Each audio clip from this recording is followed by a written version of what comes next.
Warm welcome, audience. What's time there and where are you from watching this video? Today, we dive into the ancient depths of Greek mythology to uncover the birth of one of the most powerful gods ever known, Poseidon, the ruler of the seas, the bringer of storms and the shaker of the earth. Long before the oceans took their shape, before the sky stretched wide and blue, there was only darkness, an endless void known as chaos. From that emptiness, the first beings emerged, Gaia, the earth, and Uranus, the sky. Together they gave birth to the Titans, a race of colossal beings who ruled the cosmos before the gods of Olympus were ever born. Among these Titans was Cronus, powerful, proud, and consumed by fear of destiny, for he knew that one day his own children would rise against him, just as he had risen against his father Uranus. To stop this prophecy, Cronus did something terrible. Each time Rhea, his wife, gave birth, he swallowed the child whole. One by one, the divine infants were devoured: Hestia, Demeter, Hera, Hades, and Poseidon, all lost inside the darkness of their father's belly. Rhea wept endlessly, her cries echoing through the heavens, until she could bear it no more. When she was pregnant once again with Zeus, she devised a plan to save her last child. She gave birth secretly in a hidden cave on the island of Crete, and replaced the baby with a stone wrapped in cloth. Cronus, fooled by her deception, swallowed the stone, believing he had consumed his final child. But the prophecy could not be stopped. Zeus grew in secret, nurtured by the nymphs, and fed with divine honey and milk from the goat Amalthea, until he became strong enough to challenge his father's tyranny. When the day came, Zeus confronted Cronus and forced him to disgorge all the children he had swallowed. From that terrible moment, Poseidon emerged, gasping for breath, reborn into freedom. Imagine that, a god returning to life from the darkness of his father's stomach, the salt of destiny already burning in his veins. As Poseidon opened his eyes, the first thing he saw was the vast expanse of water shimmering under the newborn sun. He felt it call to him, whispering through the air like an echo of his soul. Soon, Zeus, Poseidon, and Hades led a rebellion against the Titans, a war so immense that the mountains themselves trembled. The sound of thunder shook the earth, and the seas raged like beasts. Lightning split the sky, and the ground opened to swallow armies whole. The Cyclops, ancient smiths imprisoned by Cronus, were freed by Zeus, and in gratitude they forged weapons for the three brothers. Zeus received the thunderbolt, Hades the helmet of invisibility, and Poseidon the trident, a weapon of absolute oceanic power. When Poseidon raised the trident for the first time, the world felt it. The seas answered him. The tides rose and the waves crashed like roaring lions. With his brothers, Poseidon fought the Titan king in a war that lasted for 10 endless years. The final battle was said to have split the heavens and reshaped the continents. When Cronus and his kin were defeated, the new gods claimed dominion over the universe. The three brothers cast lots to divide the realms of existence. Zeus took the sky, Hades claimed the underworld, and Poseidon the ocean. From that moment, every drop of water, every wave, every hidden current became his kingdom. Beneath the surface, Poseidon built a palace of coral and pearl, so magnificent that even light itself bowed before it. Dolphins guarded its gates, nymphs sang songs that echoed through the deep, and creatures of the abyss served their king with eternal loyalty. Poseidon's eyes were as blue as the stormy sea, his beard foamed white like the crashing surf, and his voice carried the sound of distant thunder. But though his realm was vast, his heart was not calm. The sea reflected his moods, serene when he was pleased, violent when angered. Sailors learned to fear and worship him, offering sacrifices before voyages, praying for calm waters and safe returns. Yet those who defied him or forgot his name met ruin, for Poseidon was not merciful. He was the embodiment of the ocean itself, beautiful, unpredictable, and full of wrath. When he struck the ground with his trident, earthquakes shattered cities. When he smiled, islands rose from the deep. The world began to learn that the sea was no longer wild chaos, but a living, breathing god, a god who could both cradle life and destroy it in a single wave. And so began the legend of Poseidon, the earth shaker, the lord of the deep, the brother of Zeus and Hades, the eternal ruler of the seas. His story would echo through time across myths and oceans told by sailors, kings, and poets, of a god whose throne rested upon waves, whose temper sculpted coastlines, and whose name would forever thunder through the tides of eternity. After the great war of the Titans had ended and silence returned to the heavens, Poseidon descended into the depths of the ocean to claim what was his by fate and by right. The world above still trembled from the echoes of battle, mountains cracked, rivers shifted, and the earth bore the scars of divine war. But beneath the waves, something magnificent was being born. Poseidon's kingdom took shape in the dark heart of the sea, a palace made not of stone or gold, but of living coral, glimmering shells, and crystal walls that shimmered like the surface of water under the sun. Sea nymphs danced. Through its halls, dolphins leapt through its gates, and the song of the ocean filled every corridor. This was no mortal empire. It was a realm of endless depth, ruled by a god whose moods could command the tides. The Cyclops, in gratitude for his role in freeing them, forged his throne, a vast seat made from obsidian and coral, glowing faintly with the energy of the deep. When Poseidon sat upon it, the ocean obeyed. He could hear the movement of every current, sense the presence of every creature, from the smallest fish to the mighty whales that roamed the dark. His trident glowed with divine energy, and when he raised it, storms rose at his command. Yet even in his victory, Poseidon felt the weight of his new role.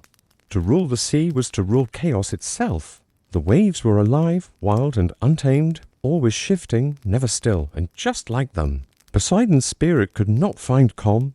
The sea was both his gift and his curse, a mirror of his soul that reflected every rage, every desire, and every secret he held within still.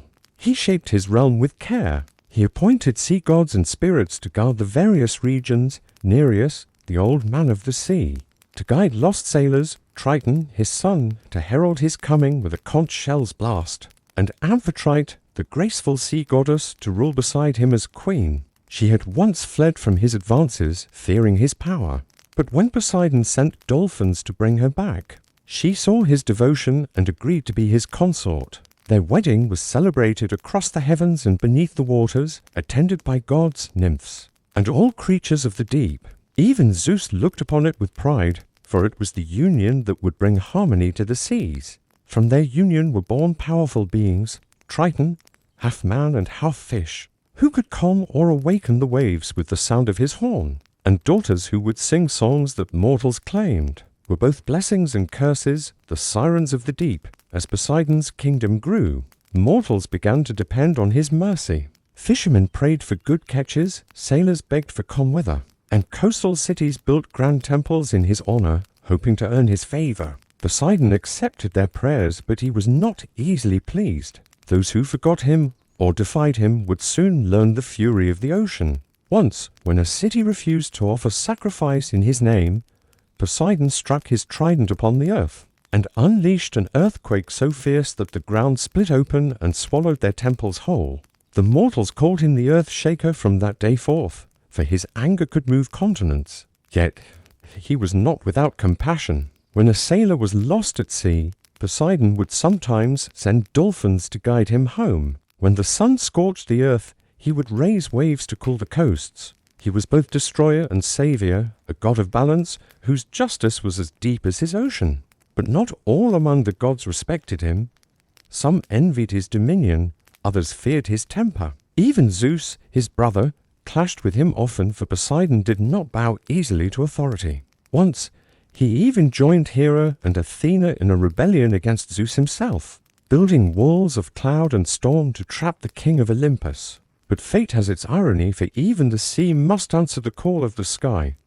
When Zeus discovered the plot, he punished Poseidon, forcing him to serve mortals for a time, to humble his pride. So the mighty sea king found himself laboring under mortal kings, building walls and shaping harbors, his divine power hidden beneath human form.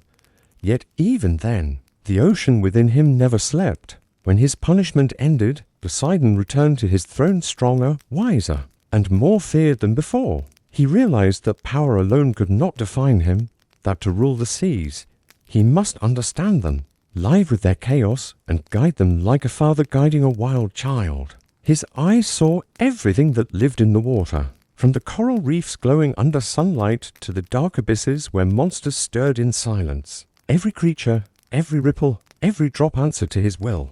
He became not just the god of the ocean, but the soul of it, eternal, untamed, and endless.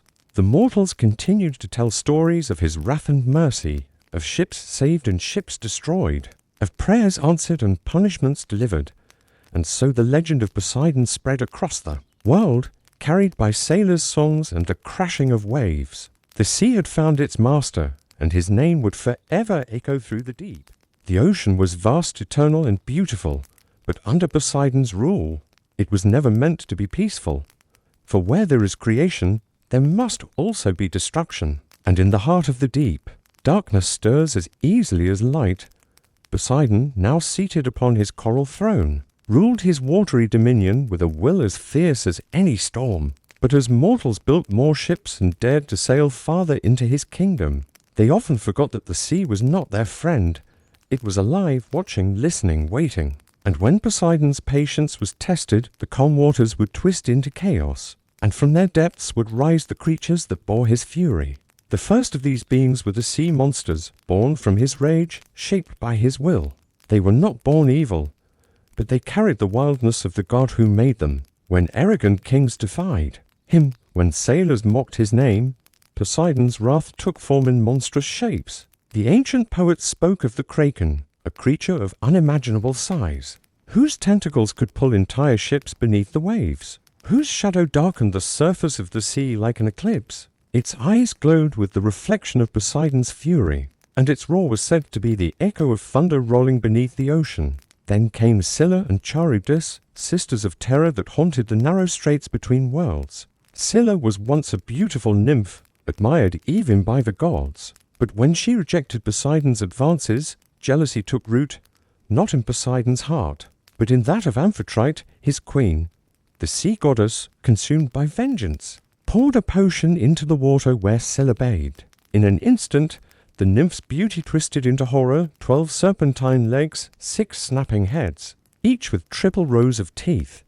Her cries turned to the screams of the damned, and she fled into the deep caves, cursed to devour sailors who strayed too close. Across from her lair, Poseidon unleashed another force, Charybdis, a whirlpool spirit who drank the tides and spewed them out again 3 times a day, drowning entire fleets. Together they became the twin terrors of the sea, symbols of nature's cruelty and the gods' unyielding power. Yet not all monsters of the deep were born from vengeance. Some were guardians, protectors of Poseidon's realm. The hippocampi, majestic seahorses with silver scales and manes of foam, pulled his golden chariot across the waves, neighing like thunder. Leviathans of the deep guarded his palace gates, creatures so immense that mortals mistook them for underwater mountains. The Nereids, daughters of Nereus and favored by Poseidon, sang songs that could calm the waves or drive men to madness. The sea became a living world, a place of wonders and nightmares, shaped by the moods of its god. But while Poseidon ruled the water with divine authority, his heart was never fully at peace. He looked upon the world of men with both curiosity and contempt. He admired their courage, their defiance, their desire to tame what could not be tamed. Yet every time they built ships to cross his waves, he saw arrogance in their sails. When they raised temples on the shore, he saw greed in their prayers, and so he tested them. Sometimes he would bless a sailor with smooth winds and safe passage. Other times he would raise a tempest that would crush entire fleets without mercy. Mortals began to whisper stories of his dual nature, the savior and destroyer, the calm and the storm. They told tales of a god whose moods could change with the tide, whose anger could last for centuries, yet whose compassion could save even the doomed. As time passed, Poseidon's monsters became symbols of his divine justice. When a city grew too proud, he would send a beast to humble it. Once, the kingdom of Ethiopia angered him when its queen, Cassiopeia, boasted that her daughter Andromeda was more beautiful than the Nereids. Enraged by this insult, Poseidon sent a sea serpent to ravage their coasts. The waves carried screams instead of songs, and the people begged for mercy. The oracle revealed that only by sacrificing Andromeda could they appease the god's wrath. Bound to the rocks, she awaited her fate, until Perseus, the hero who slew Medusa, appeared and struck down the beast. Poseidon allowed this not out of defeat, but because he admired courage. Even in mortals, for bravery to him was a reflection of the storm, violent but alive. And so, the monsters remained as part of his design, not simply creatures of destruction, but reminders of his eternal dominion over life and death. The oceans were his kingdom, the monsters his soldiers, the storms his messengers. Even the gods above respected his might, for none could match the reach of his realm. His trident controlled both the calm and the chaos, and when he struck it against the sea floor, the earth itself trembled. The mortals came to understand that no king ruled the world without Poseidon's permission. For every shore, every island, every river flowed back to him. The sea monsters were not curses, they were his words, his warnings, his lessons. And through them, the legend of Poseidon grew deeper, darker, and more divine. Beneath the surface of the world, his kingdom thrived, beautiful, terrifying, and eternal, a mirror of the god who ruled it. Power is never silent among gods, and Poseidon, the ruler of the endless seas, found no peace upon his throne. His dominion was vast, but his pride was greater still, and it often clashed against the ambitions of other Olympians. Of all his rivalries, none burned more fiercely than the one with Athena, goddess of wisdom, strategy, and the guardian of mortal cities. Their feud was not born of hatred, but of competition, a divine struggle to prove who was more worthy of mankind's devotion. The story began when a new city rose from the earth, near the shining coast of Attica. The mortals, eager to honor the gods, declared that whichever deity bestowed the greatest gift upon their city would be its eternal patron. Poseidon heard this challenge and saw it as an opportunity to expand his glory beyond the waves. He rose from the sea in a surge of thunder and salt, his trident gleaming under the sun, and struck the ground before the gathered mortals. Instantly the earth split open, and from its depths erupted a mighty spring of seawater. The people gasped as the waters burst forth, shimmering like liquid crystal. But when they tasted it, their joy turned to sorrow, for the water was salty, a reflection of Poseidon's domain. It was powerful, magnificent, yet unfit for life. Then came Athena, calm and composed, stepping forward with wisdom in her eyes. She knelt beside the dryad and planted a seed. Within moments, the seed sprouted into an olive tree, its branches heavy with fruit, its leaves silver and eternal. The people rejoiced, for the olive brought food, oil, and wood, a gift of peace and prosperity. The council of gods looked upon both offerings and declared Athena the victor. From that day, the city was named Athens, and the goddess was crowned its protector. Poseidon's fury was boundless. The sea roared, thunder echoed through the skies, and waves crashed against the shores of Attica as if to swallow the land whole. He struck the cliffs with his trident, splitting the rocks, leaving scars that would remain forever, reminders of his anger and his power. But even in his rage, Poseidon respected the judgment of Olympus. He did not destroy Athens, though the temptation was great. Instead, he turned his wrath into distance, vowing that one day the sea would claim what the gods had denied him. Still, this rivalry between wisdom and power became one of legend, the eternal struggle between intellect and force, reason and passion, calm and storm. Yet Athena was not his only rival. Poseidon's temper often brought him into conflict with other gods and heroes alike. Once, when the sun god Helios was granted the island of Rhodes, Poseidon felt slighted and shook the seas around it, sending floods to drown its shores. When Zeus appointed Apollo to guide the arts and oracles, Poseidon demanded greater recognition, claiming that his domain, the sea, was the source of all life.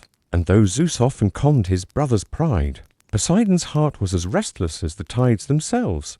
His rivalries extended even into the mortal world. Kings and heroes often sought his favor or defied his will, and in either case, they became part of his myth. One such man was Odysseus, the cunning king of Ithaca. When Odysseus blinded the Cyclops, Polyphemus, Poseidon's son, the sea goddess Vengeance, was merciless. For 10 long years, Odysseus wandered the oceans, his ships shattered, his men lost, his heart broken, all because he had angered the god of the sea. Every storm that rose against him, every current that turned his path astray, carried Poseidon's wrath. mortals came to understand that the sea remembers every offense. No man who mocked the ocean ever reached his home in peace. And yet, there was an order to his rage. Poseidon punished not out of cruelty, but out of divine justice. He demanded respect, not worship, humility, not fear. He was a god who believed that the sea, like life, must be earned through courage and reverence. But in the halls of Olympus, his pride continued to burn. He could not forget that Athena's name echoed through the mouths of mortals, that her wisdom was praised in temples, while his storms were feared more than his blessings. Still, over time, Poseidon learned that even storms must rest. He began to see the beauty in rivalry, for without opposition, there could be no balance. The gods themselves were reflections of the world's harmony and chaos, and Poseidon's tempestuous heart was as necessary as Athena's calm intellect. Their rivalry became not a curse, but a symbol of the eternal tension between land and sea, knowledge and instinct, reason and power. And though Athens belonged to Athena, the ocean remained Poseidon's cathedral, infinite and untouchable. The mortals on the shore would forever look toward the horizon and whisper prayers to both, one for wisdom, one for mercy, knowing that both gods shaped their fate. And as the waves rolled endlessly toward the land, Poseidon watched in silence, his trident resting beside him, his heart caught between pride and peace, between love for mankind and the eternal solitude of the sea. For even gods, in their immortal might, are bound by the same truth, that creation and destruction are brothers, and the sea remembers everything. Even the gods, for all their immortality, are bound by the currents of love and desire, and none knew this better than Poseidon. Though he ruled the sea with thunder in his voice, and storms in his veins, his heart often drifted toward the world above, where mortals lived and loved under the fleeting warmth of the sun. Amphitrite, his queen, reigned beside him in his oceanic palace. Radiant as moonlight rippling across calm waters, she was loyal, graceful, and powerful, a goddess who could calm the wildest storm. With a single glance, yet, despite her beauty and wisdom, Poseidon's gaze often wandered beyond the waves. The mortal world fascinated him. He envied its fragility, its fleeting passions, and the way love burned fiercely even when it ended in pain. For gods, love was eternal, but for mortals, it was precious because it could be lost. And so, Poseidon descended from his throne many times, drawn to human hearts that shone like lighthouses in the dark sea of time. Among his most famous loves was Tyro, a mortal princess with eyes as blue as the ocean itself. When Poseidon saw her by the river Enipeus, he desired her deeply, but she loved another. So, in disguise, Poseidon took the form of the very river she adored and flowed around her like a gentle tide, whispering promises through the water. From their union came twin sons, Peleus and Neleus, both destined to become powerful rulers and founders of kingdoms. Yet love rarely brought peace. Tyro, when she learned the truth, wept in confusion and awe. For how could a mortal love the sea itself? Poseidon, watching from afar, understood her sorrow. His love was never gentle. It was tidal, sweeping away everything in its path. Another of his lovers was Medusa, once a stunningly beautiful maiden who served as a priestess in Athena's temple. But when Poseidon's desire overcame his restraint, he took her within the sacred halls, an act that would forever change her fate. Athena, enraged by the desecration of her temple, punished not Poseidon, but Medusa, transforming her into a gorgon, a creature with serpents for hair and eyes, that could turn men to stone. Many have argued whether this was punishment or cruelty, but one truth remains: from that union was born Pegasus, the winged horse, and Chrysaor, the golden warrior. When Perseus later slew Medusa, her blood spilled upon the earth, and from it Pegasus rose, flying toward the heavens. Poseidon, watching from the sea, felt both sorrow and pride. From his love and his mistakes, beauty had taken flight. But the god's passions did not end there. He loved Amphitrite still, though their marriage often trembled under the weight of his wanderings. She forgave him time and again, for she understood the nature of the sea, that it could not be contained. Poseidon's heart was like the tide, always returning, but never staying still. From his countless unions, both divine and mortal, many children were born, some gods, some demigods and some monsters. Triton, his son with Amphitrite, was his most loyal herald, half man and half fish, whose conch horn calmed the waves or roused them into fury. Theseus, the hero who would later slay the Minotaur, was said by many to be Poseidon's son as well, born from his union with Aethra, a mortal princess. It was from that bloodline that Poseidon's spirit lived on in mankind, brave, restless, and defiant. Through Theseus, Poseidon's legacy touched the earth itself. The hero's courage reflected his father's storm, his will unbreakable like the tide. Poseidon often watched his mortal children from afar, unseen, guiding them through whispers carried by the waves. When Theseus faced the labyrinth of Crete, it was said that a gust of sea breeze carried the scent of salt, and foam to his side, reminding him that the ocean watched over him. Yet not all of Poseidon's children brought pride. Some bore his anger, his wildness, his lack of restraint. Cyclops Polyphemus, his monstrous son, was both feared and pitied. A giant with one eye, he roamed the coasts devouring sailors, until fate crossed his path with Odysseus, an encounter that would ignite Poseidon's most enduring grudge against mortals. The gods' love created heroes, but his fury birthed curses. His blood ran through kings and killers alike, through conquerors and dreamers who felt the call of the sea in their souls. For every mortal who dared to love him, there was a price, sometimes glory, sometimes ruin. Yet Poseidon was not cruel for cruelty's sake. He loved deeply, and his heart broke easily. Every storm that raged upon the ocean was said to be his sorrow made visible, a goddess, heartbreak echoing across the waves. He loved mortals because they burned so briefly, like candles in a storm, and he envied their courage to love knowing it would end. The gods, eternal as they were, could not understand loss the way mortals did, and so Poseidon sought them again and again, as if through their hearts he could feel mortality itself. His loves, his betrayals, his children, all were tides in the endless sea of his existence. Each rose, each fell, each returned, leaving him forever between desire and despair. Yet from all these passions one truth endured, that love, like the sea, is both beautiful and merciless, giving life and taking it away in the same breath. And Poseidon, the god of oceans, carried the truth like salt upon his soul, eternal, vast, and unending. The sea, though beautiful, is never kind forever.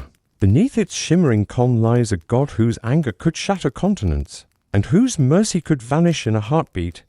Poseidon, the earth shaker, was known for his power, but he was feared for his temper. His wrath was not reckless. It was divine justice, the will of the ocean made flesh. For when mortals defied him, when they mocked the sea or forgot their offerings, he did not strike instantly. He waited, patient as the tide, eternal as the deep, until the moment his vengeance would echo through time. The greatest of all his punishments was the curse he laid upon one man, Odysseus, the clever king of Ithaca. Odysseus, hero of the Trojan War, had won glory with wit and courage, but after the war's end, his pride blinded him to the sacred balance between gods and men. During his voyage home, his ship came upon the island of the Cyclops, one-eyed giants, savage and powerful, born from the blood of the earth itself.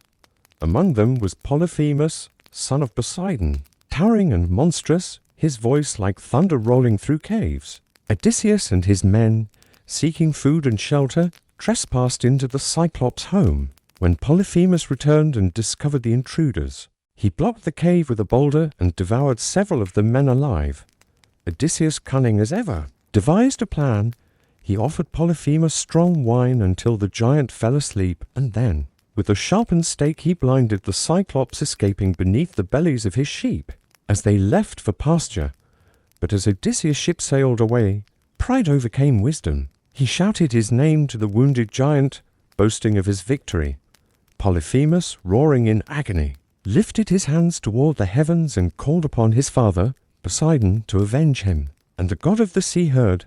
The ocean darkened, the waves began to churn as if alive with fury. From that moment, Poseidon cursed Odysseus to wander the seas for 10 long years, never finding rest, never reaching home. Each time Odysseus neared Ithaca, Poseidon would raise storms that drove him back into despair. The winds tore his sails, the waves swallowed his ships, and his men perished one by one. Lightning split the heavens and thunder rolled beneath the waves, for the sea itself had turned against him. Odysseus prayed to other gods, to Zeus, to Athena, but Poseidon's anger was relentless. He sent whirlpools to drag him down, sirens to lure him astray, and tempests that lasted for days. Yet through it all, Odysseus endured, proving that even divine wrath could not break the will of a mortal who refused to surrender. Still, Poseidon watched him with cold fury, not only as punishment but as a lesson that no man, no matter how clever, could defy the sea without consequence, and yet, deep within that anger, there was respect. For in Odysseus' defiance, Poseidon saw a reflection of himself, proud, stubborn, unwilling to bow.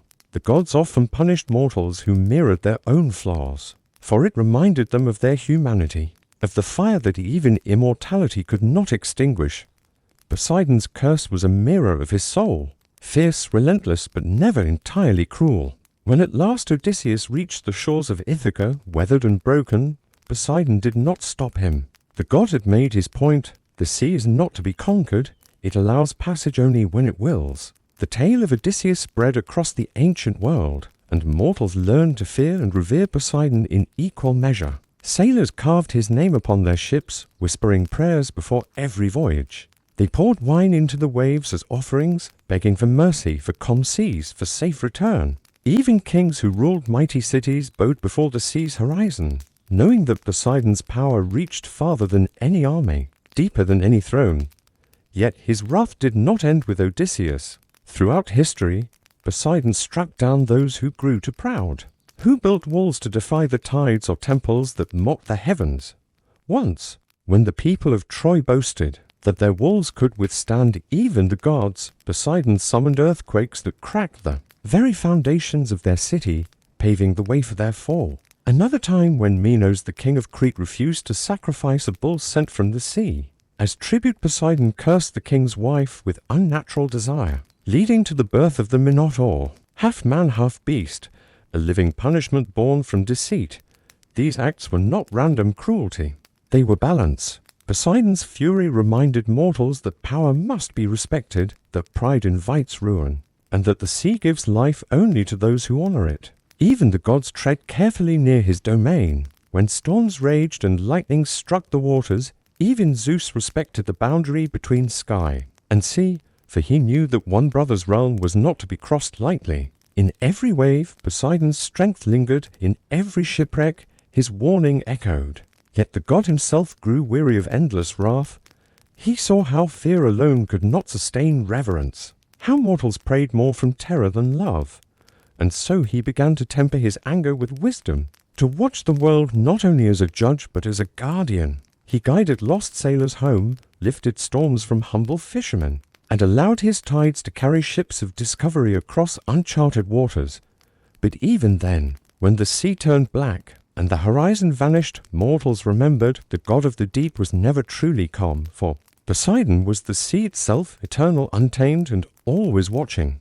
His curse upon Odysseus was more than revenge. It was a reminder written in storm and salt that the ocean is not to be owned, not to be mastered, but to be respected. And so, long after Odysseus found peace, the waves still whispered his name, carrying the memory of the man who defied the sea, and the god who made him a legend.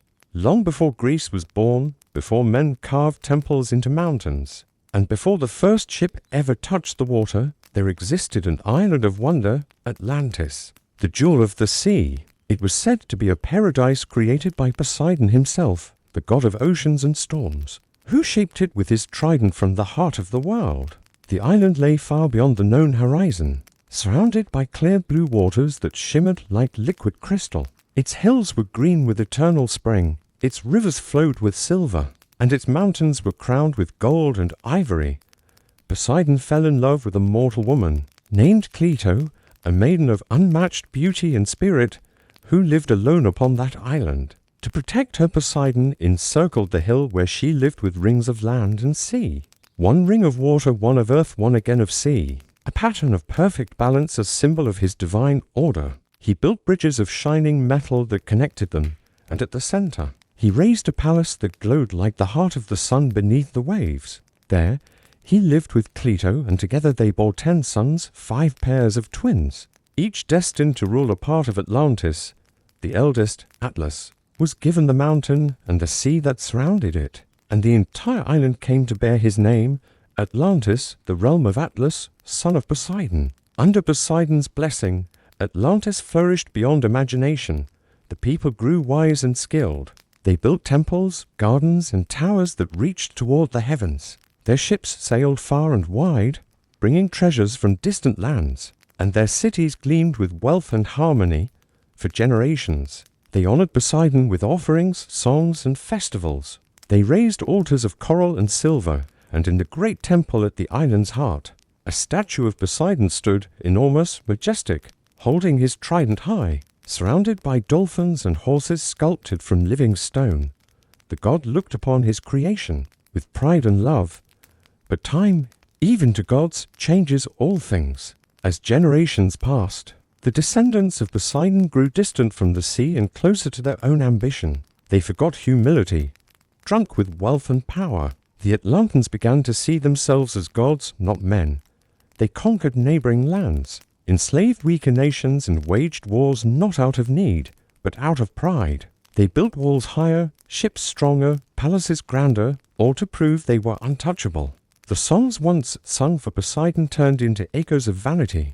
The god of the sea watched, silent and patient. As arrogance replaced devotion, the waves that once carried their ships now whispered warnings. But mortals rarely listen until it's too late. The final insult came when the kings of Atlantis ceased their offerings to Poseidon altogether, declaring that their power came from their own strength, not from the sea that birthed them. It was then that the god's patience ran dry. The calm waters darkened, and the skies above Atlantis began to churn with black clouds. The winds rose in fury, and thunder rolled like a beast awakening from slumber. Poseidon, betrayed by his own blood, unleashed the wrath of the ocean. He struck his trident upon the sea floor, and the earth itself trembled. Waves taller than mountains rose around the island. Swirling like living creatures, the people of Atlantis screamed as the land cracked beneath their feet. Temples crumbled, towers shattered, and fire burst from the earth's heart. The magnificent bridges of gold and silver melted into the sea, and the rings of water became whirlpools of destruction. Cleto's descendants begged for mercy, crying to the father they had forgotten. But the ocean answered only with thunder. The great statue of Poseidon in the temple shattered, its trident splitting in two as if the god himself had turned his face away. Within a single night, Atlantis, the most perfect creation of the gods, vanished beneath the waves. The next morning, nothing remained but a vast expanse of stormy ocean, its depths hiding the ruins of a once great empire. Yet Poseidon did not destroy them out of cruelty. He did it out of sorrow. The fall of Atlantis was not revenge. It was a lesson carved into eternity, that no civilization, no matter how powerful, can survive when it forgets its creator. For centuries, sailors whispered of lights beneath the sea, of ruins that glowed in the dark, of echoes of music that rose from the deep. Some said Poseidon still guards the sunken city, not to protect it, but to remind himself of love lost and pride punished.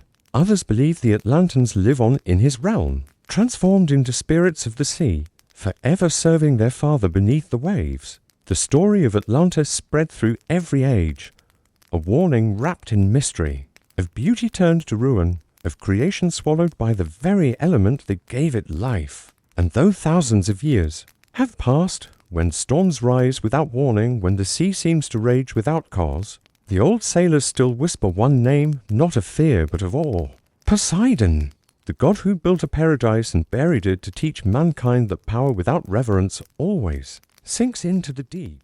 In the age when gods still walked among men, when the mountains spoke with thunder, and the seas answered in roars, there rose a new city upon the rocky hills of Attica, a city destined to become a symbol of civilization and thought. Yet before its name was ever written in stone, the mighty gods looked upon it and desired it for their own. From the depths of the ocean rose Poseidon, lord of the sea, bearing his shining trident, his eyes burning with storm light. From the heavens descended Athena, goddess of wisdom and war, her armor gleaming like dawn upon steel. Both stood upon the sacred hill, surrounded by mortals who trembled at their presence. for never before had such powers faced each other not as allies, but as rivals. The gods of Olympus watched in silence as the air itself crackled between them. Zeus, their father, thundered from above, commanding that no war be fought among the immortals for the sake of a city. Instead, he decreed that each god would offer a gift to the mortals of Attica, and whichever gift proved greater would determine who would become the city's divine protector. Poseidon, fierce and confident, stepped forward first. He struck the rocky ground with his trident, and from the crack burst forth a mighty fountain, spraying water high into the air. The people gasped in awe, for never had such power been displayed before their eyes. But when they drank from it, the water tasted of salt, a reminder of the sea's beauty, yet also of its bitterness. Poseidon's gift was both a blessing and a warning. The sea could bring trade, travel, and life, but it could also bring storms and ruin. Then came Athena, calm yet radiant, her gaze unshaken. She knelt upon the same ground and pressed her hand into the soil. From the earth sprouted a slender tree, its leaves green and shimmering with silver light, the first olive tree. The mortals touched its branches and found fruit they could eat, oil they could burn for light, and wood they could use for shelter. Athena's gift was peace, wisdom, and prosperity. The people murmured, torn between the god who offered strength and the goddess who offered survival. Poseidon's pride fled, his waves within raged, for he saw the favor turning toward his niece. He raised his trident once more, and the sky darkened with storm clouds, thunder roaring in his chest. You choose weakness, he thundered, his voice shaking the hill. You turn from the power of the sea to the silence of a tree, but Athena stood her ground, unafraid.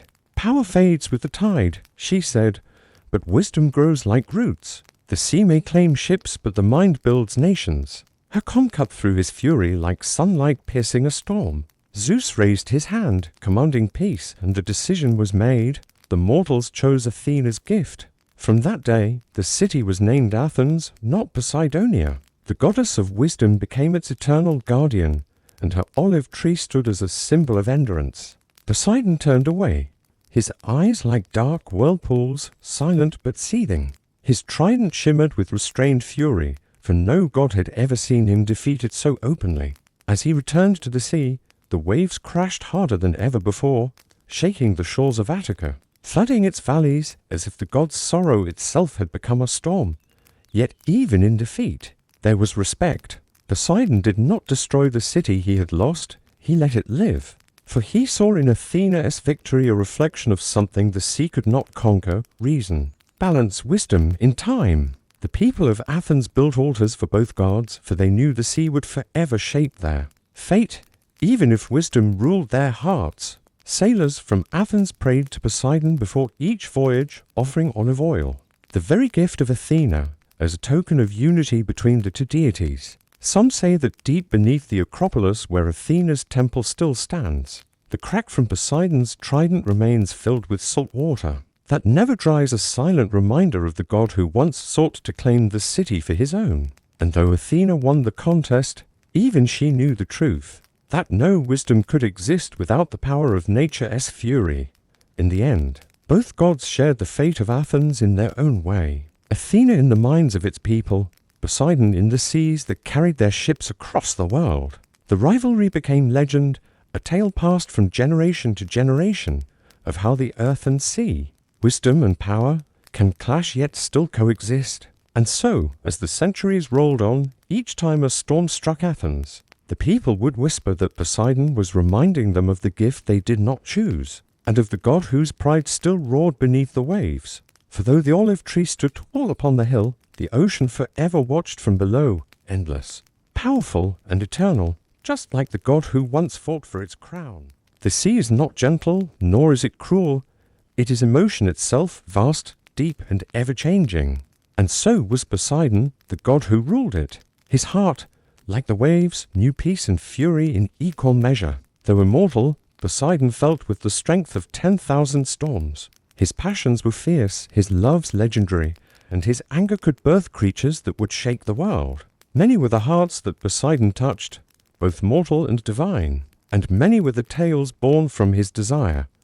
Among the first was Amphitrite, one of the Nereids, daughters of the sea. When Poseidon first saw her dancing upon the waves, her laughter brighter than sunlight on water, he was struck with a love that even the ocean could not contain. Yet Amphitrite, shy and gentle, fled from his gaze, hiding in the farthest reaches of the sea.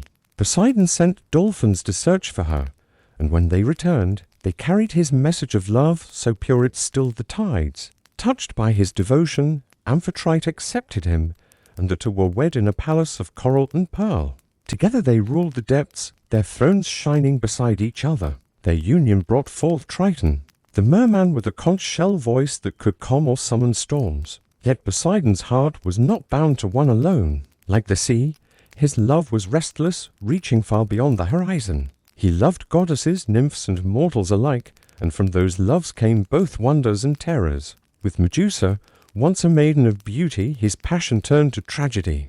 They met in Athena's temple, and their union enraged the goddess who cursed Medusa, transforming her hair into snakes and her gaze into death. Poseidon's desire had created a creature of horror, one that even he pitied but could not save. From her blood, when Perseus struck her down, sprang to beings touched by his divine essence, the winged horse Pegasus and the warrior giant Chrysaor. Thus, from love came monsters and miracles, beauty and destruction intertwined like sea and storm. From another love, Theusa, came Polyphemus, the Cyclops blinded by Odysseus, a son born of the ocean's fury, destined to be both feared and pitied.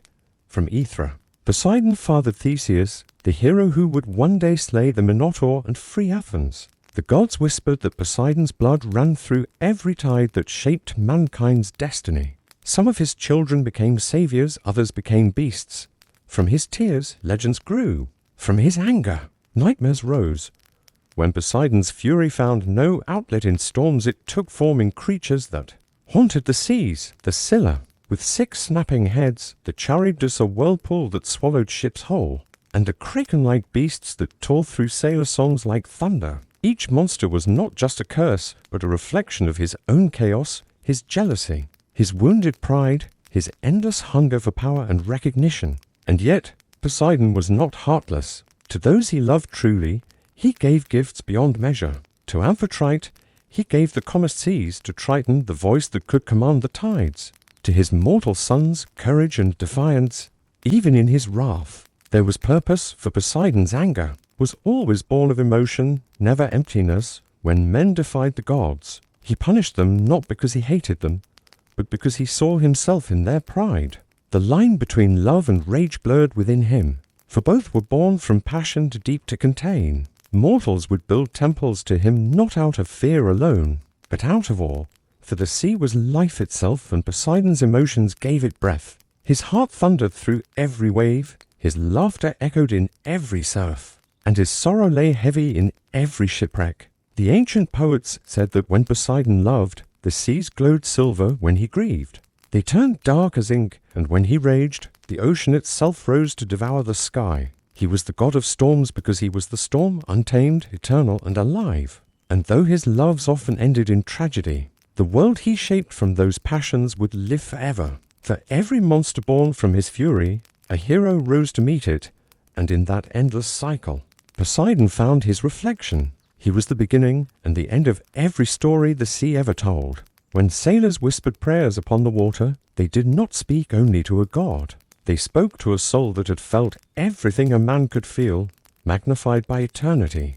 His children, both divine and cursed, carried his essence into the world. Proof that the ocean's heart beats not just with destruction, but with creation, love and rage, beauty and terror. All these flowed from Poseidon's depths, making him not merely the god of the sea, but the embodiment of all that lies hidden beneath its surface. And so, whenever a storm clears and the sun strikes the waves, the ancients believed they could see his reflection, a reminder that even gods bleed emotion, and that the ocean remembers every heartbeat of the one who rules it. The gods of Olympus were immortal, but even among immortals, pride burns brighter than fire. For centuries, Zeus ruled the heavens with his thunderbolts, while Poseidon commanded the seas, and Hades ruled the dark underworld. The three brothers had divided the cosmos, but balance among gods is fragile. As ages passed, jealousy began to rise like a hidden tide. Poseidon, though mighty and respected, watched as Zeus claimed all glory, all prayers, all dominion. Mortals looked upward for blessings, rarely downward to the sea that fed their lives. The god of the ocean felt the weight of being feared more than loved. In the halls of Olympus, whispers began, murmurs of injustice of a king who ruled not as a brother, but as a tyrant. Hera, queen of gods, burned with resentment towards Zeus's endless infidelities. Apollo and Artemis questioned their father's decrees, and even Athena, wise and calm, began to see the cracks in Olympus's golden rule. It was Poseidon, proud and powerful, who finally gave voice to the thought no god dared to speak. The throne of Olympus, he said, was not meant to belong to one. It belongs to us all. His voice rolled like thunder beneath the marble halls, shaking the columns of the heavens. Hera joined him, her eyes fierce with centuries of bitterness, and together they plotted a rebellion against Zeus. Their plan was daring, to trap the king of the gods himself. With Athena's wisdom and Poseidon's might, they forged chains of divine metal that not even lightning could shatter.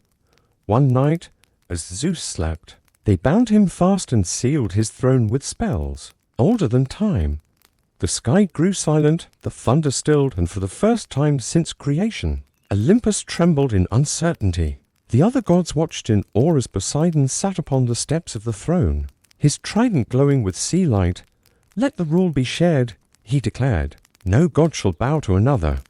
Yet power, once taken, is never calm. The heavens turned red with dawn, and the world below felt the unease of the divine. The seas surged higher, storms lingered without end, and mortals feared the silence of Zeus's voice. But the king of the gods was not easily broken. From his prison, Zeus sent a silent call into the depths, and it was Thetis, the sea nymph loyal to him, who answered. She summoned the giant Briareus, one of the 100-handed beings who had once fought beside the gods in the Titan War. With strength beyond comprehension, Briareus tore the divine chains apart, freeing Zeus from captivity. His roar of fury echoed through the skies like the birth of a storm. Lightning split the heavens, and the clouds boiled with wrath. Poseidon stood his ground as his brother's rage fell upon Olympus like fire. The mountain shook, storms clashed with earthquakes, and the sea rose to meet the thunder. The world teetered on the edge of destruction, as brother faced brother in a war that could unmake creation itself. Zeus hurled bolts of pure light. Poseidon struck with waves that reached the stars. Hera wept. Athena shielded the mortals below, and the other gods scattered like sparks in a tempest. Finally, the thunder subsided. Both gods stood scorched but unbroken, their power spent. Their pride wounded, Zeus, breathing fury, raised his hand to strike again. But he saw not an enemy, only his brother, weary yet unyielding. For a long moment, silence filled the heavens. Then Zeus lowered his lightning bolt and Poseidon dropped his trident. The storm ceased. The two brothers looked upon each other, the sky and the sea, forever divided yet forever bound. "You would defy me?" Zeus said, voice trembling with both rage and sorrow. Poseidon's reply was calm as the eye of a hurricane. "I would remind you that kings are not gods." Alone, Zeus turned away, and his thunder softened. He restored Poseidon's throne beneath the sea and swore never again to question his dominion. But he also decreed that Poseidon's storms would forever mirror his own moods when Zeus raged. The sea would rage when Zeus was calm, the tides would rest. Thus, the balance of heaven and ocean was restored, born from rebellion and tempered by forgiveness. Poseidon returned to his coral palace, his heart heavy but proud. He knew he could never overthrow Zeus, nor would he try again, for in that clash he had glimpsed the truth of eternity. That power among gods is not won by victory, but by restraint. The rebellion faded into legend, spoken only in whispers, as a time when even Olympus trembled before the will of the sea. Yet mortals would forever feel the echoes of that divine conflict. Every storm, every earthquake, every roaring wave bore the memory of that ancient feud between sky and sea. Poseidon no longer sought Zeus's throne, for he understood that his own kingdom was greater than gold or lightning. It was endless alive and eternal. From the depths, he watched the world, knowing that the gods, like the tides, rise and fall but never truly end. The great war of the gods became more than rebellion. It became a reminder that even the mightiest must bow to balance, and so the ocean conned once more, but beneath its peace, the storm of Poseidon's spirit still whispered, waiting for the day when Olympus might again forget that the sea, though silent, remembers everything. Centuries passed, and the name of Poseidon became legend whispered by sailors, carved upon temple walls, and sung by poets who feared his wrath yet adored his might. The mortal world changed, but the sea never forgot. Empires rose and fell upon its shores, ships were born to conquer it. Yet every sailor who braved the waves still murmured a prayer to the god of the deep. For though Olympus grew quiet and the age of myths faded, Poseidon's realm endured untouched. In the depths of his palace, a city made of coral and glowing pearls, he watched humanity evolve, fascinated and saddened in equal measure. The sea, his endless domain, was both his blessing and his curse, beautiful, alive, but eternal solitude. He remembered the rebellion, the storm, the brotherhood, and the price of pride. Zeus ruled the skies above, but Poseidon ruled something far older, chaos and life itself. The ocean was the cradle of all existence, and Poseidon was its beating heart. When mortals polluted his waters and scarred his creatures, his anger awakened in the form of tempests that swallowed fleets whole. Yet even in fury, he showed mercy, guiding lost sailors to shore and saving the worthy. The gods of Olympus faded from mortal worship, Athena's temples crumbled, Apollo's songs grew silent, and Hades was reduced to myth, but Poseidon's power remained felt, not as a memory, but as a force of nature itself. Every crashing wave, every rolling tide was his voice, reminding the world that divinity still flowed beneath the surface, deep within his oceanic palace. Nereids danced, dolphins sang hymns, and his sons, Triton and the sea spirits, guarded the treasures of the abyss.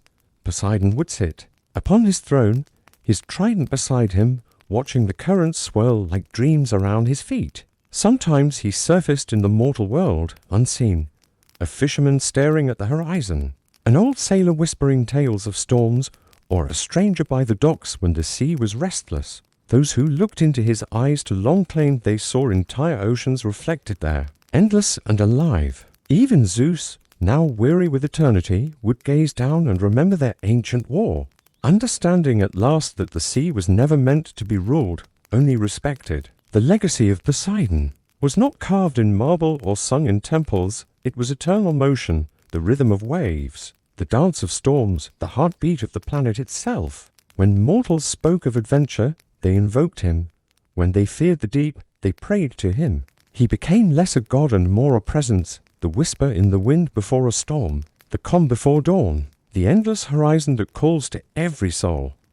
And though the myths say the gods sleep, Poseidon never truly rests. His eyes remain open beneath the ocean's weight, watching the modern ships that cut across his waters, fragile, proud, unaware of the ancient being beneath them. Some say when lightning touches the sea, it's Zeus greeting his brother. Some say when waves rise without wind, it's Poseidon stirring in his dreams. But the wise know the truth. The sea is alive because Poseidon still breathes within it. His trident glows faintly in the dark, pulsing like a heart. The ocean's deepest currents whisper his name, and even the stars above shimmer in reflection of his power. The god who once rebelled, who loved and raged, who fought and forgave, lives on not in temples but in tides. For as long as water moves and thunder rolls, the bond between sky and sea endures. Poseidon, the earth shaker, the lord of oceans, the eternal king of depths, remains unseen, unforgotten, unstoppable. His story is not one of conquest, but of balance, a tale that began with war and ended with understanding. The mortal world may forget the old gods, but they still live through nature itself. The wind still carries Zeus's roar, the earth still trembles with Hades' touch, and the ocean still sings with Poseidon's soul. His trident, once raised in fury, now rests as a symbol of peace, ruling over the greatest kingdom ever known, the endless sea. And so the story of Poseidon closes, not with an ending, but a tide that never ceases. His name echoes forever in the crash of waves and the silence that follows. For even eternity must bow before the ocean.